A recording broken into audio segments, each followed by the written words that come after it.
नमस्कार, आयुष मंत्र में आपका स्वागत है। फिर आ गए हम लोग स्रोतस। जैसे कि आप जानते हैं हर चीज का अपना स्रोत होता है, तो आयुर्वेद में स्रोतस का चिकित्सा के दौरान काफी काम है, काफी जरूरत होती है। तो स्रोतस के बारे में आज हम जानेंगे विशेष तौर से कि स्रोतस कितने प्रकार के होते हैं, क्या क्या स्रोतस में पाया जाता है, कैसे होता है, स्रोतस का मतलब क्या होता है। तो आप जानते हैं स्रोतस के बारे में। स्रोत शब्द संस्कृत मूल से बना हुआ है। जैसा कि आप जानते हैं आयुर्वेद में प्रायः जो शब्द होते हैं वो संस्कृत से ही आए होते हैं। तो यहाँ भी स्रोत शब्द का जो मूल अर्थ है वो लिया गया है संस्कृत से। तो स्रोत शब्द मूल संस्कृत से बना है।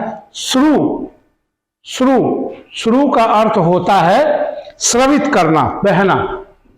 श्रु आप सुने होंगे, अभी भी कभी इस तरह से होता है तो आपको पता चला। श्रु का मतलब होता है स्रवित करना, बहना, चलना, गतिशीलता दर्शाता है वो शब्द। तो ठीक है, श्रु का अर्थ स्रवित करना, व्याप्त करना या प्रवाहित करना। जैसा मैंने बताया गतिशीलता, तो प्रवाहित करना। श्रु का अर्थ वो होता है वह रचना जिसके माध्यम से पदार्थ को स्रवित किया जाए या छोड़ा जाए या उसके साथ बहाया जाए, परिसंचलित या परिवहन किया जाए, उसे स्रोतस कहते हैं। समझ में आ गया? स्रोतस का अर्थ सीधे सीधे है कि कोई चीज को जो जिस चीज के साथ से जिसका परिसंचरण हो रहा है और जिसका गति हो रही है उसे स्रोतस कहते हैं। ठीक, शरीर के वो सभी भाग जहां श्रवण यानी गति की क्रिया होती है वो सब स्रोतस कहलाते हैं। वो सारे अंग जहां श्रवण होता है, जहां गति होती है, तो बिना गति के तो बॉडी ही नहीं है, हर जगह गति है, तो स्रोतस कहलाते हैं। स्रोत शब्द का अर्थ एक मिट्टी के घड़े। देखिए, इसको कई तरीके से समझाया गया है। तो नॉर्मली आप एक चीज समझ सकते हैं कि एक मिट्टी का घड़ा लीजिए, उस घड़े में आप क्या करिए कि पानी भर दीजिए।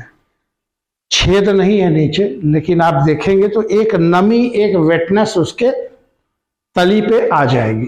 ठीक है ना? तो उसमें छेद तो है नहीं, ऐसा तो है नहीं कि आपने कोई छेद किया है, ऐसा भी नहीं है कि पानी छू के गिर गया, लेकिन आप देखेंगे कि उस तली पर एक वेटनेस आ जाएगी, एक हल्का सा, तो वो तो क्या कहें, नमी क्षेत्र बढ़ जाएगा।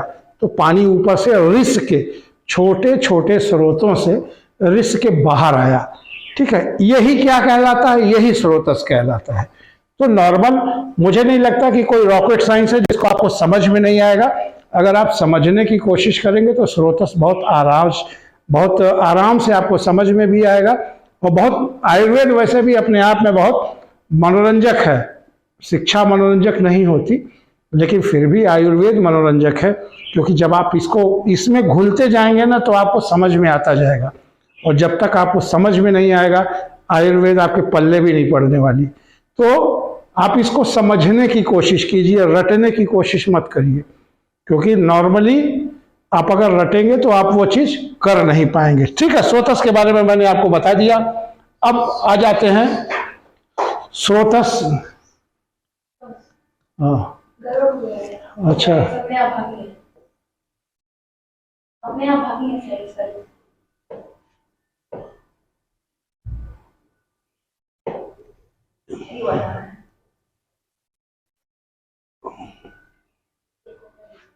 ये तो खत्म कर दिया था ना पहले। नहीं, वो काटना पड़ेगा ना, हम पहला वाला पूरा काटेंगे। ये जो स्रोतस शुरू किए तो हम इससे शुरू कर दिए। हम यहाँ घूम रहे थे, हम देख रहे दूसरा, लेकिन हम बोलते गए।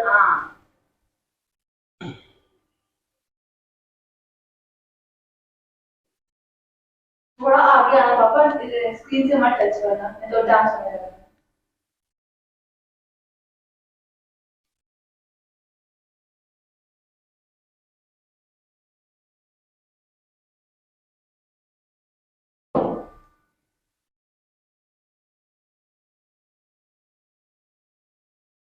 अपने से हाँ,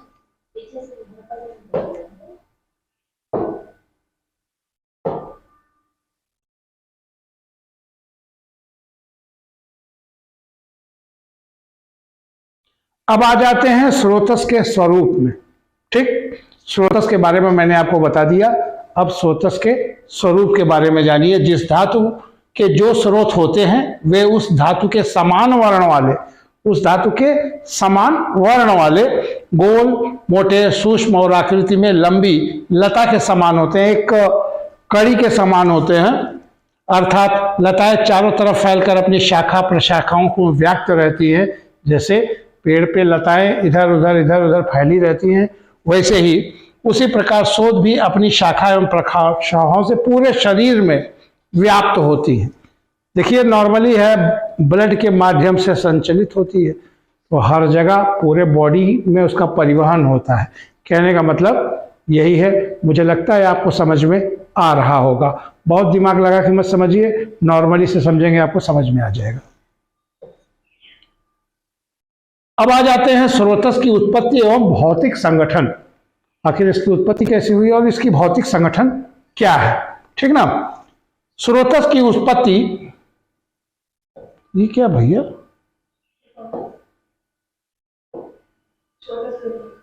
क्यों अपने से साला भाग रहा है?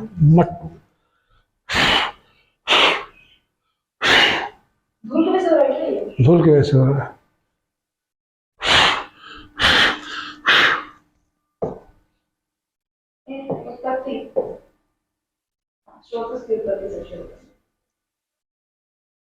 स्रोतस की उत्पत्ति जो है आकाश, उसमें जो है आकाश पंचमहाभूत का, पंचमहाभूत अगर आपने पढ़ा है तो बढ़िया है, नहीं तो पंचमहाभूत का वीडियो है, पहले उसको पढ़ लीजिएगा। उसको सुनेंगे तो समझ में आएगा। यदि आप उसको नहीं जानते हैं तो थोड़ा सा आपको समझ में नहीं आएगा कि भूत प्रेत क्या होता है। ये कोई भूत प्रेत नहीं है, पंचमहाभूत जिसे कहते हैं। हमारी बॉडी नॉर्मली हम थोड़ा सा समझा दें, क्षिति जल पावक गगन समीरा, जो पंच तत्व हैं जिससे हमारी बॉडी बनी है, उसी को ये आइडेंटिफाइड कर रहा है। लेकिन अगर आपको डीपली पढ़ना है तो आप हमारे पंचभूत वाले वीडियो को देख सकते हैं, उसमें आपको सब प्रॉपरली समझ में आ जाएगा।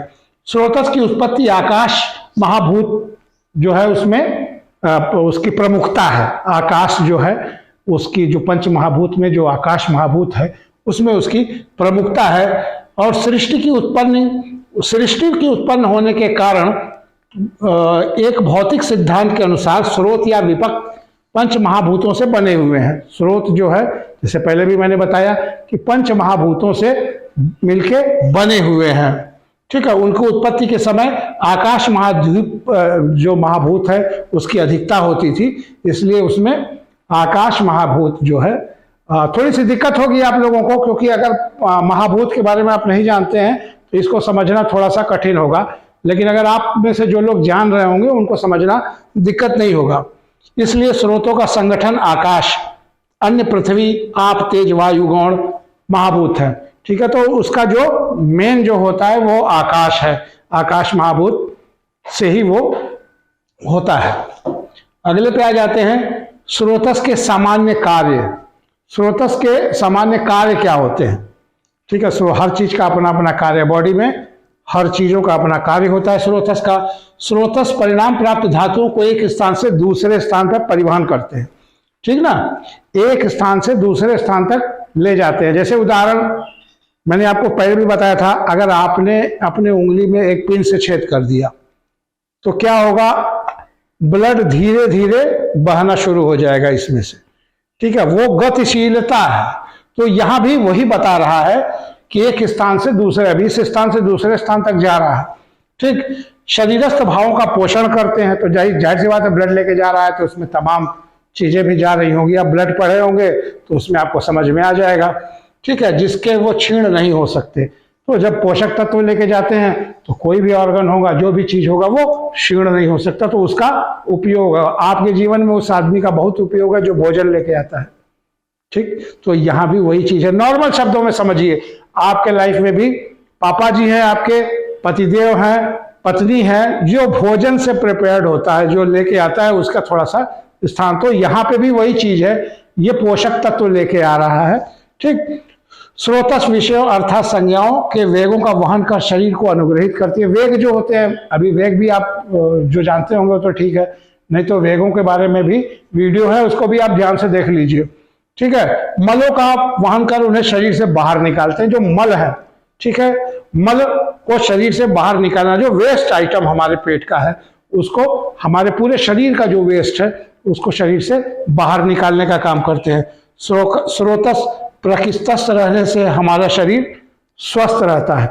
अगर स्रोतस सही है भाई, सही से हम खा रहे हैं, उसका जो है डाइजेशन हो रहा है, रस में स्मार्ट मुद्दा में वो बदल रहा है, हमारा शरीर पोषक हो रहा है, और जो वेस्टेज है वो मल के द्वारा निष्कासित हो जा रहा है। शरीर का कार्य इतना, अगर ये प्रॉपर चले तो आपको कोई रोग होगा नहीं। अगले पे आते हैं। अब स्रोतस कितने प्रकार के होते हैं, ठीक, तो अलग अलग नाम है।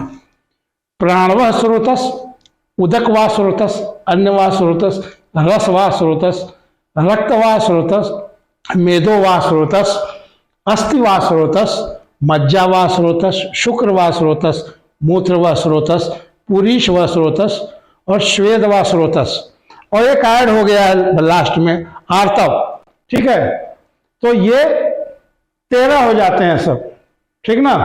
तो अब अलग अलग क्या है हम आपको बताएंगे, अभी परेशान मत होइए कि ये सब क्या आ गया तमाम, तो इसको मैं अलग अलग आपको बताता हूं, एक्सप्लेन कर दूंगा, थोड़ा थोड़ा आपको समझ में आ जाएगा। अब देखिए एक चीज, आधुनिक मॉडर्न के स्टेटस से आप सर सकते हैं। ग्रहण करना, टू स्टोर, श्रवण करना, टू सीक्रेट, ठीक, शोषण करना, टू एब्सॉर्ब कर लेना किसी चीज को, वहन करना, टू कैरी, निःसरण करना, टू एलिमिनेट, और पाचन करना, टू डाइजेस्ट। तो आप अगर मॉडर्न में पढ़ते हो तो ये चीजें आती हैं बॉडी के हिसाब से, वही चीजें हमारे ऋषियों ने बताया है, ठीक ठीक है। जैसा कि मैंने आपको बताया था कि स्रोतस के बारे में डीपली हम आपको बताएंगे कि जो 13 स्रोतस होते हैं वो कौन कौन से हैं और उनका मूल स्थान क्या होता है। तो पहले आ जाते हैं प्राणवाह स्रोतस में। प्राणवाह स्रोतस के 2 मूल स्थान होते हैं, हृदय और रसवाहिनी, ठीक है, धमनियां। प्राणवाह स्रोतस के दृष्टि से विशेष हेतु धातु के क्षय से, मल मूत्र आदि वेग को रोकने से। देखिए इसका जो है क्षय कैसे होता है, मल मूत्र आदि जो वेग होता है, वेग आप पढ़े होंगे, तो जो हमारे वेग है उसको रोकने से, रुक्ष वस्तु की सेवन करने से, भूख लगने पर व्यायाम करने से, और अन्य कठिन कार्य जो आपकी शरीर की स्थिति से ज़्यादा आप जो करते हैं, ठीक है, आपकी एक कैपेसिटी है, कैपेसिटी से ज़्यादा करते हैं, तो उन से करने से प्राणवाह जो है स्रोतस जो है ये दुष्टि हो जाते हैं, और उसके बाद वो रोग धीरे धीरे आपको परेशान करने लगता है। प्राणवाह स्रोत दृष्टि का विशेष लक्षण सांस की प्रॉब्लम, श्वास अधिक निकलना, कुपित होना, थोड़ा थोड़ा बार बार शब्द और शूल के साथ, जब आप आवाज़ सांस लेते हैं तो शूल माने आवाज़ भी आती है, को देखकर इस मनुष्य के प्राणवाह स्रोत दुष्ट हो गए हैं, ऐसा आपको समझ में आ जाता है। मैंने आपसे पहले भी कहा था चिकित्सा के दौरान इसका उपयोग होता है, तो जो अष्टांग चिकित्सा आप करेंगे, मरीज को आप देखेंगे तो आपको खुद ब खुद समझ में आएगा कि इसकी प्रॉब्लम क्या है, ठीक ना। इसका और कोई ज़्यादा चीज़ नहीं है। जो क्वेश्चंस आते हैं वो यही आते हैं कि मूल स्थान कहाँ है, तो इसका मूल स्थान जो है हृदय और रसवाहिनी धमनियाँ होती हैं, ठीक। अगले पे आ जाते हैं, उदकवाह स्रोतस, ठीक, दूसरे पे आ जाते हैं उदकवाह स्रोतस।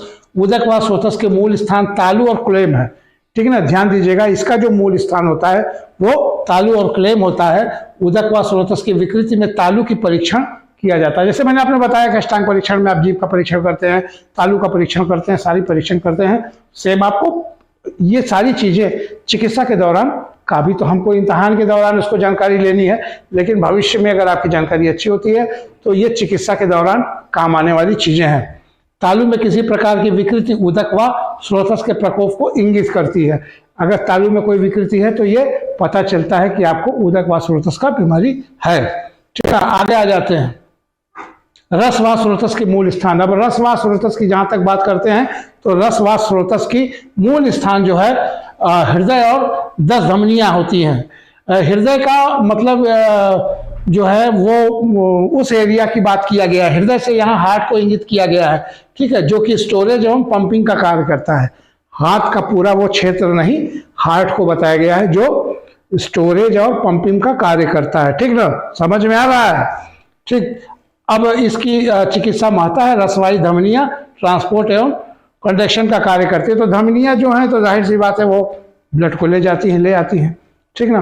तो आगे आते हैं, रसवाह हो गया। अब देखिए मूल स्थान को ध्यान दिए रहिए, मूल स्थान हृदय एवं 10 धमनियाँ होती हैं। अगला आ जाइए रक्तवाह स्रोतस, ठीक ना। अगला है हमारा रक्तवाह स्रोतस। रक्तवाह स्रोतस का मूल स्थान यकृत और प्लीहा होता है, ठीक। यकृत और प्लीहा उसका मूल स्थान होता है और वही धमनियाँ हैं, ठीक है। रक्त के दौरान रक्त, यकृत व प्लीहा की उत्पत्ति होती है। रक्तवाही धमनियाँ रक्त संचार में मुख्य भूमिका निभाती हैं, ये तो आप जान ही रहे होंगे। तो आप मोटा मोटी जानिए कि यहाँ जो है मूल स्थान यकृत और प्लीहा होता है, ठीक। अगले पे आ जाते हैं मांसवाह स्रोतस। मांसवाह स्रोतस का मूल स्थान स्नायु व त्वचा है। मैंने बताया था आपको पहले, इसका जो मूल स्थान है वो स्नायु और त्वचा होती है और मांस का संग्रहण करता है, मांस के संरक्षण। जिसमें जो प्रॉब्लम आती है वो स्नायु और त्वचा से संबंधित जो प्रॉब्लम आती है, आप जब चिकित्सा के दौरान देखेंगे तो आपको समझ में आएगा कि किस स्रोतस का परेशानी ये है। अगला जो मेदोवाह स्रोतस। मेदोवाह स्रोतस के बारे में मैं आपको बता दूं कि मेदो स्रोतस मूल स्थान वृक्क और पापवाहन है, ठीक ना। और ये यहाँ वृक्क से किडनी लिया जा सकता है, किडनी को इंडिकेट कर रहा है, ठीक ना। और सुपररेनल ग्लैंड जिसकी फैट मेटाबॉलिज्म में अहम भूमिका होती है, जैसा कि आप जानते हैं, वापवाहन एवं कटी फैट स्टोरेज का कार्य करती है। तो इसकी प्रॉब्लम जब होती है तो उन अंगों पर उसकी दिक्कतें नजर आने लगती हैं। मेदोवाह हो गया। अब आ जाइए अस्थिवाह स्रोतस। अस्थिवाह स्रोतस के मूल स्थान मेद और जंघन है, ठीक ना। ये उसके दो स्थान जो है मेद और जंघन है। धातु पोषण न्याय के अनुसार प्रत्येक धातु की पूर्व उत्पत्ति, प्रत्येक धातु की उत्पत्ति जो है उसके पूर्व के उससे होती है, ठीक है। अतः अष्ट धातु की पुष्टि मेदो धातु से होती है, ठीक ना। समझ में आ रहा है। तो आप मैक्सिमम यही समझिए स्रोतस में, जहां तक, चूंकि हम ये क्लासेस जो है वो एजुकेशन बेस्ड तो है ही है, लेकिन इसलिए है कि हम कॉम्पिटिटिव तैयारी करें। अगर हम कॉम्पिटिटिव तैयारी नहीं करते, पूरा डीपली जाना होगा आपको, तो मेरे इसी चैनल में दिया हुआ है, आप देख सकते हैं उसको। लेकिन यहाँ हम चूंकि कॉम्पिटिटिव तैयारी कर रहे हैं, इसलिए हमको सिर्फ उतना ही ज्ञान करना है, क्योंकि समय बहुत कम है, कोर्स बड़ा लंबा है। आप जैसे देख रहे हैं अभी हम शरीर पे ही छूटे हुए हैं, जबकि हमारे तमाम कोर्स बचे हुए हैं। धीरे धीरे उसकी भी वीडियो अपलोड हो रही है, क्योंकि जिस रफ्तार से हम चल रहे हैं वो स्लो है। मुझे पता है स्लो है, क्योंकि अगर नियुक्ति जल्दी आती है तो वहाँ तक पहुँचना थोड़ा सा मुश्किल हो जाएगा। लेकिन फिर भी हमारी कोशिश है कि अधिक से अधिक वीडियो अपलोड करके आपको पढ़ाया जा सके, ठीक है। अगले आ जाइए मज्जावाह स्रोतस का मूल स्थान। मज्जावाह स्रोतस का मूल स्थान अस्थि व संधियाँ होती हैं, हड्डी और ज्वाइंट्स, ठीक है। यही इसका मूल स्थान है, ठीक। ध्यान दीजिएगा, मज्जावाह स्रोतस का मूल स्थान हड्डी और ज्वाइंट्स होती है। बाकी चीजें हम आपको कभी पढ़ा देंगे, आप फिर देखते रहिएगा। अगले पे आइए शुक्रवाह स्रोतस के मूल स्थान। शुक्रवाह स्रोतस के मूल स्थान जो होते हैं वृषण और सफ एवं स्तन होते हैं, ठीक ना। तो अगर इस अंगों से संबंधित कोई प्रॉब्लम होती है तो आपको समझ में आ जाएगा कि वो जो है शुक्रवाह स्रोतस का संदर्भित बीमारी है। आ जाइए पुरीश्वा स्रोतस के मूल स्थान। पुरीश्वा स्रोतस के मूल स्थान पक्वाशय और स्थूल गुद है, ठीक है। पक्वाशय और स्थूल गुद होता है इसका स्थान, ठीक। पक्वाशय का कार्य क्या है, ये पक्वाशय वाले चैप्टर में मैं आपको पढ़ा दिया हूं, आप वहां से देख सकते हैं इसको। अगला आ जाइए मूत्रवाह स्रोतस के मूल स्थान। मूत्रवाह स्रोतस के मूल स्थान बस्ती और वक्षण है। मूत्रवाह स्रोतस में बस्ती का मेल होता है, ये आपको हमने पहले भी पढ़ाया है, ठीक ना। तो आप वहां से इसको देख सकते हैं। अगला आ जाइए श्वेतवाह स्रोतस के मूल स्थान। श्वेतवाह स्रोतस के मूल स्थान मेदोमूल एवं लोमकूप होता है, ठीक ना। लोमकूप और मेदोमूल से ही उसका मूल स्थान है। यहाँ भी आपको वही चीज देखनी है। अगले पे बढ़ते हैं आर्तव। आर्तव जो 13वां है, अलग से जोड़ा गया है, ठीक ना। यह वह स्रोतस मूल स्थान गर्भाशय एवं आर्तव की धमनियां हैं, ठीक। आचार्य सुश्रुत द्वारा आर्तव का स्रोत का वर्णन किया गया है। सुश्रुत जी ने इसको एक जोड़ दिया था, तो आर्तव वहीं से आया है। तो आप जान सकते हैं इसका जो है मूल स्थान गर्भाशय और आर्तव की धमनियां होती हैं। एक्चुअली ये थोड़ा सा इम्पोर्टेंट है, इसको ध्यान दीजिएगा, ये क्वेश्चंस में आता है। जो स्रोतस में मैक्सिमम जो है आर्तव के बारे में पूछा जाता है। आर्तव का क्वेश्चन 2-3 बार आपके जो 3rd ईयर के एग्जामिनेशन में भी आया था। तो एक चीज ध्यान दीजिएगा, ये बाकी जगह भी आता है। अभी जो आयोग की परीक्षा हुई है वहाँ उत्तराखंड में, वहां पे भी ये क्वेश्चन आया हुआ था। तो 4 नंबर का क्वेश्चन इससे मिलता है, तो थोड़ा सा ध्यान दीजिएगा, ये इंपॉर्टेंट है।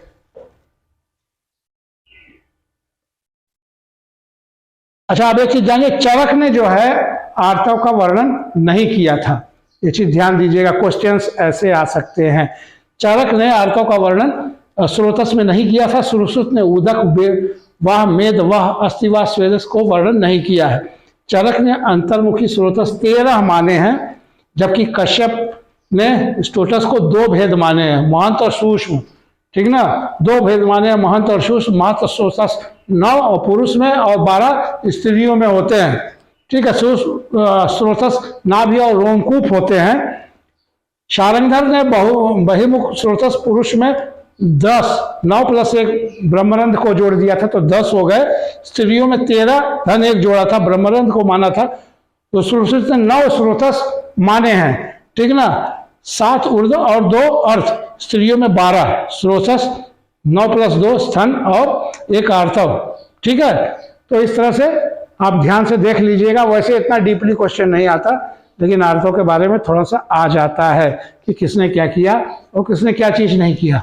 ठीक, अब आर्तव यहाँ समाप्त होता है। हम लोगों ने डीपली तो नहीं कह सकता, लेकिन फिर भी पूरे आर्तव को पढ़ लिया और उसको थोड़ा सा ध्यान दीजिएगा। ठीक, अब स्रोतस यही समाप्त होता है। 13वां स्रोतस मैंने आपको बढ़ा दिया, सारी चीजें बता दी, किसका मूल स्थान क्या होता है, कैसे क्या कार्य करता है, किस अंग से क्या चीज प्रभावी होता है। ठीक, स्रोतस एक लंबा है, थोड़ा डीपली नहीं पढ़ाए हैं और नॉर्मली इसलिए पढ़ा दिए हैं ताकि आपको प्रश्न जो आपके आयोग की परीक्षा से संबंधित जो संदर्भित जो प्रश्न हो वो जो आता है, तो लगभग वो जहाँ से आता है वो आपको मैंने डिस्कशन में ला दिए हैं। तो मुझे उम्मीद है कि अगर आर्तव पे कोई, इस पर स्रोतस पे कोई क्वेश्चन आता है तो मैक्सिमम आपको उत्तर आप कर लोगे अगर आपने इसको देखा है तो। ठीक, आयुष मंत्र की पूरी टीम को एक बार विराम दीजिए, फिर अगले क्लासेस में मुलाकात होगी एक नए सब्जेक्ट के साथ। ठीक, तब तक के लिए बहुत बहुत धन्यवाद। और कुछ लोग, एक चीज़ और बता दूं, कुछ लोग जो है वीडियोस पूरा नहीं देख रहे हो। अगर आप पूरा नहीं देखोगे तो आपको लाभ कैसे मिलेगा। ठीक, तो मैं आप लोगों से ये उम्मीद करता हूँ कि आप अपने भी देखिए, अपने जो सहयोगी आपके हैं जिनको जानकारी नहीं है उन तक भी इनको पहुँचाइए ताकि सब इसका लाभ ले सकें। बहुत बहुत धन्यवाद।